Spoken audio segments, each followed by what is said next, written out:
क्या होगा जब आपके पूर्वज ही आपको मारने की कोशिश करें? क्या होगा जब आपके पितृदेव ही आपके खिलाफ खड़े हो जाएं? क्या होगा जब आपके जो पितृदेव होते हैं वो आपसे रूठ जाएं? तो चलिए इस कहानी को सीधा स्टार्ट करते हैं। ये कहानी मुझे भेजी है शिवा ने, जो कि उत्तर प्रदेश के एक छोटे से गांव के रहने वाले हैं। और शिवा का सपना होता है कि वो इंडियन आर्मी ज्वाइन करें। इसी चक्कर में उनकी माँ अपने घर में डेली पूजा पाठ करती थी और खुद खाने से पहले एक थाली अपने पितरों को दिया करती थी। एक दिन शिवा का टेस्ट होता है इंडियन आर्मी के लिए, और यहाँ शिवा की जो माँ है इतनी बड़ी गलती करने वाली है कि उस गलती से इनकी पूरी लाइफ की बैंड बजने वाली है। शिवा की जो माँ थी वो शिवा को टेस्ट पे जाने से पहले मीठी दही खिलाती है, और उस मीठी दही के चक्कर में वो इस दिन पूजा पाठ करना भूल जाती है। और उस दिन वो जो उसके पितृदेव थे उनके लिए खाना नहीं रखती है। चलो कोई बात नहीं। शिवा शाम को घर आता है और बड़ी खुशी के साथ अपनी माँ को गले लगाता है और कहता है कि माँ, मेरा टेस्ट बहुत ही अच्छा गया है। अगर भगवान ने चाही तो इस बार मेरा जो सपना है वो पूरा होकर रहेगा। मैं इंडियन आर्मी में पक्का सेलेक्ट हो जाऊंगा और कुछ दिन बाद मैं ट्रेनिंग पे भी चला जाऊंगा। ये सुन के जो शिवा की माँ थी वो शिवा को गले लगाती है और बहुत ही खुश होती है। अब रात होती है और शिवा की माँ दोनों उसके पुराने घर में हॉल में नीचे सो जाते हैं।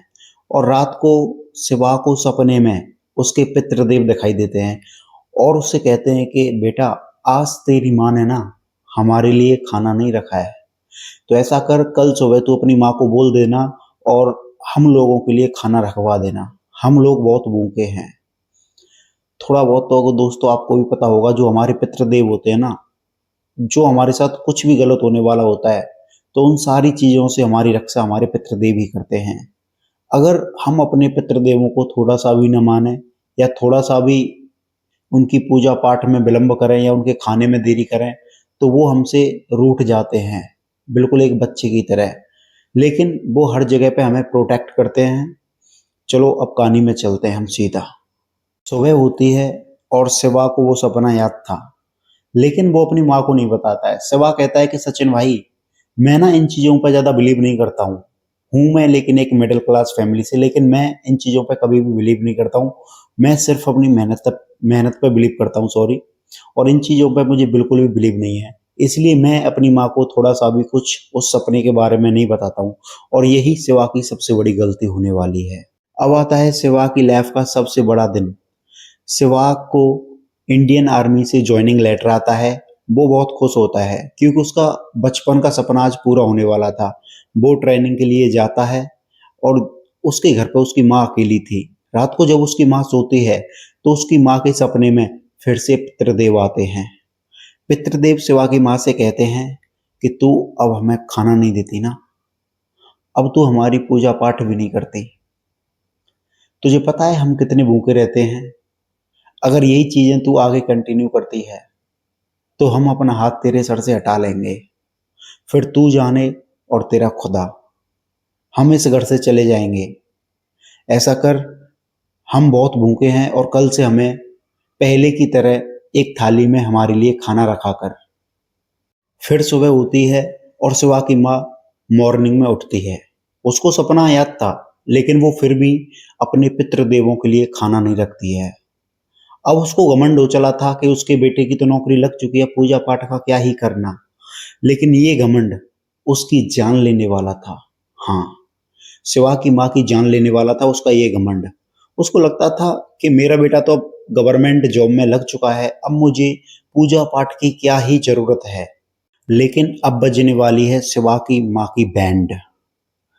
शिवा की माँ की तबीयत डे बाई डे बहुत खराब होती जा रही थी। अब उस पे ना अपने हाथ से खाना भी नहीं बनाया जा रहा था। खुद के लिए कुछ भी इतना तक नहीं कर पा रही थी वो अपने लिए। खाट से उठ नहीं पा रही थी, टॉयलेट के लिए जा नहीं पा रही थी। उसका सब कुछ खाट में ही हो रहा था। उसकी तबीयत को देखने के बाद गांव वाले शिवा के पास कॉल करते हैं और उसकी माँ की सारी बात शिवा को बता देते हैं कि तेरी माँ की तबीयत बहुत खराब है, तू छुट्टी लेके जैसे तैसे आ जा। लेकिन आपको अगर मैं थोड़ा सा बता दूं, ट्रेनिंग के टाइम पे छुट्टियां नहीं मिलती हैं, बहुत ही रेयर केस में छुट्टी मिलती हैं। जैसे तैसे शिवा को छुट्टी मिलती है और वो अपने घर आता है अपनी माँ की सेवा करने के लिए। शिवा अपनी माँ को अलग अलग हॉस्पिटल में दिखाने के लिए लेके जाता है, लेकिन उसकी माँ को थोड़ा सा भी फर्क नहीं पड़ रहा था, उसकी तबीयत में थोड़ा सा भी सुधार नहीं था। ये सारी चीजें देखते ही शिवा के एक गांव के जो उसके रिश्ते में ताऊ जी लगते थे, वो कहते हैं कि बेटा, जो अपने दूर वाले चाचा जी हैं ना, अपनी माँ को उनके पास लेके जा, उनको थोड़ा बहुत झाड़ फूक के बारे में पता है, वो बता देंगे कहीं तेरे घर पे किसी ने काला जादू तो नहीं किया है, या फिर कोई ऐसी एंटिटी जो तुम लोगों को परेशान कर रही हो। लेकिन दोस्तों, शिवा के सिर पे पता नहीं किस चीज का घमंड सवार था, वो किसी की भी बात नहीं सुनता है। वो अपनी माँ को कभी इस हॉस्पिटल में, कभी उस हॉस्पिटल में, इधर से उधर, उधर से इधर लेके जाता रहता है, लेकिन उसकी माँ की तबीयत में थोड़ा सा भी सुधार नहीं था। उसको घमंड पता नहीं किस चीज का था, वो किसी की भी बात नहीं सुनता था। और 1 साल निकल जाती है और 1 साल बाद वो दिन आता है जिसके लिए शिवा बिल्कुल भी रेडी नहीं था। उसकी माँ की डेथ हो जाती है। माँ तो चलो मरी शिवा की, चलो ठीक है, माँ मर गई, 1 साल से ज्यादा का समय हो गया था, लेकिन अब एक और झटका शिवा का इंतजार कर रहा था। शिवा को पता चलता है कि इंडियन आर्मी से उसको निकाल दिया गया है। क्यों? क्योंकि ना तो उसने ट्रेनिंग पूरी की थी और 1 साल से ज्यादा से वो लगातार छुट्टियों पे था। ये झटका शिवा के लिए बहुत ही दर्दनाक था। एक तो उसकी माँ को मरे हुए अभी सिर्फ 1 या 2 दिन हुआ है और ऊपर से उसको नौकरी से भी निकाल दिया गया है, जिसके लिए उसने बचपन से तैयारी की थी, बचपन से अपना सपना जिया था। और ये सारी चीजें हम और आप लोग भी महसूस कर सकते हैं कि उस पे उस टाइम पे क्या बीत रही होगी, जब हम बचपन से किसी चीज का सपना देखें और वो हमारा पूरा हो जाए और फिर वो सपना कुछ दिन बाद ही बर्बाद हो जाए, तो कैसा लगता है। ये सारी चीजें हम शिवा के लिए फील कर सकते हैं। लेकिन शिवा के साथ जो हो रहा था उसमें कहीं ना कहीं शिवा की और शिवा की माँ की बहुत बड़ी गलती थी।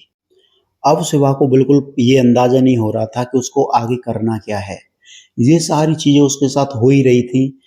फिर उसको याद आती है उस अपने दूर वाले चाचा की, जो थोड़ा बहुत झाड़ फूंक करना जानते थे। अब शिवा का जो आखिरी उम्मीद थी वो चाचा ही थे।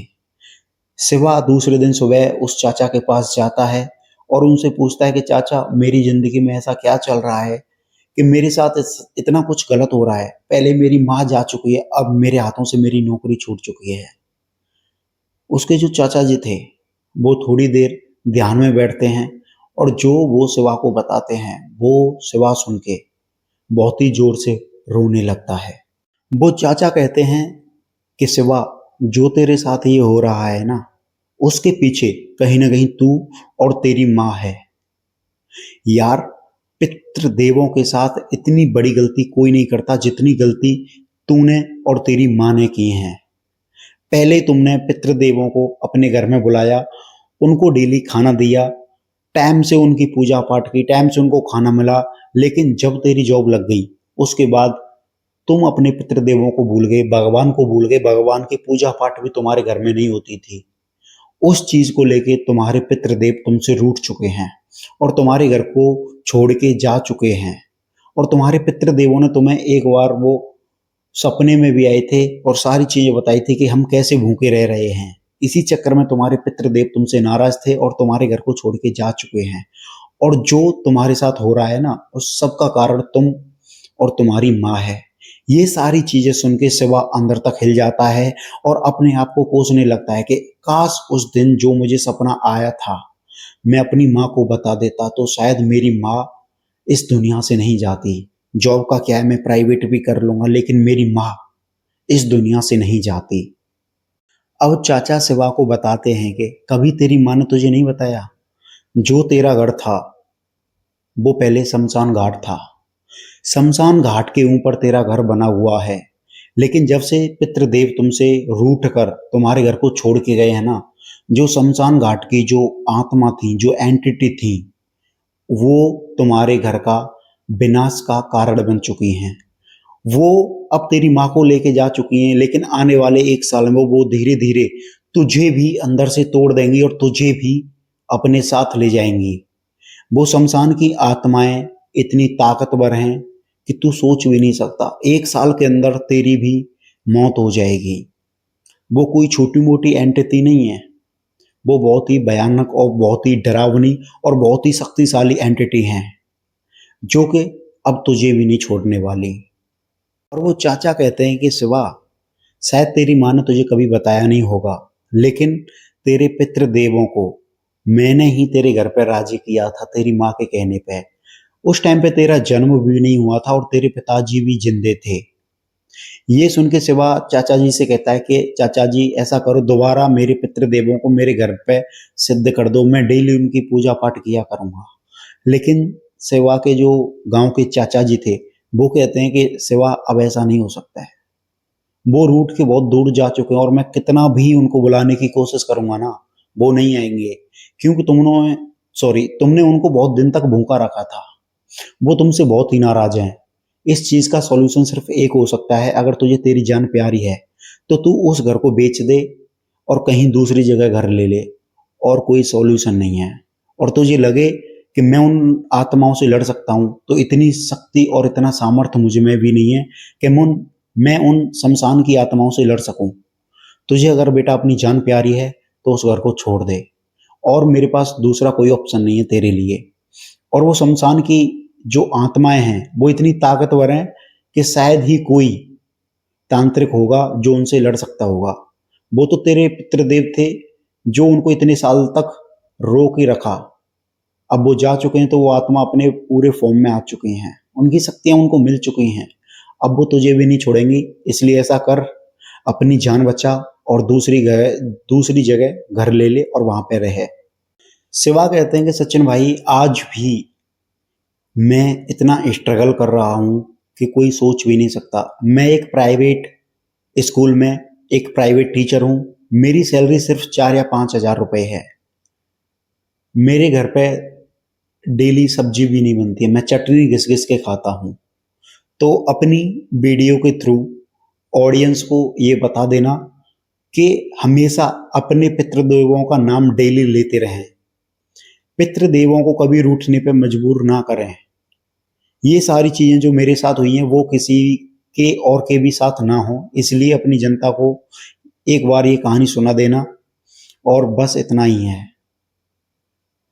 और दोस्तों, अगर मैं आपको थोड़ा सा बता दूं, ये कहानी यहाँ पे खत्म हो चुकी है, लेकिन इस कहानी का अंत ये नहीं है। इस कहानी का अंत ये है कि अगर आप पूजा पाठ कर रहे हो तो उसको ना बीच में मत छोड़ो। ये चीज हमारे लिए कभी कभी ना बहुत गलत साबित हो जाती है। तो दोस्तों, आप भी कभी शिवा की तरह ऐसी कोई गलती मत करना जिससे कि आपका सारा कुछ छिन जाए। तो बस ये कहानी यहाँ पे समाप्त होती है। अगर आपको ये कहानी थोड़ी सी भी अच्छी लगी तो प्लीज वीडियो को लाइक करें और वीडियो पे ज्यादा से ज्यादा कमेंट करें, और वीडियो को अपने रिलेटिव्स के साथ, अपने दोस्तों के साथ, अपने भाइयों के साथ, अपनी बहनों के साथ ज्यादा से ज्यादा शेयर करें। और प्लीज मेरे चैनल को सब्सक्राइब करें। मैं अपनी इंस्टाग्राम आईडी कहीं ना कहीं स्क्रीन पर लगा दूंगा। अगर आपके पास भी ऐसी कोई हॉरर स्टोरी है, रियल इंसिडेंट है, तो आप मेरे साथ इंस्टाग्राम पे शेयर कर सकते हो। मैं उसे नरेट करूंगा अपनी आवाज में। और बस इतना ही है। जय श्री राम।